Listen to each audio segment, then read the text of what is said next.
Right now, a lot of people are booking restaurants,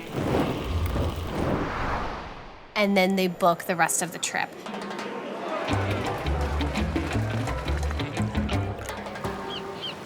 So, the main ingredient is watermelon. Whoa! Travel absolutely inspires my culinary outlook.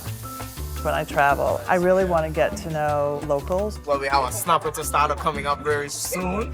What spices, what flavors, what textures they enjoy. Thank you very much. Those live long after the trip. I've been traveling many countries, and the food is always the biggest connection that we have. In my mind, food and beverage are like inextricably linked. There just isn't one without the other. Every dish tells a story. This is my family recipe, pastrami. Whose recipe is it? Was it your mom's? Was it your dad's? Your uncle? Okay. Yeah, the butcher shop. It is so important for people to have these experiences. It expands our horizons. It expands how we think. Marriott is opening doors to people all over the world and giving them these moments and these experiences. Where am I going next? I don't know.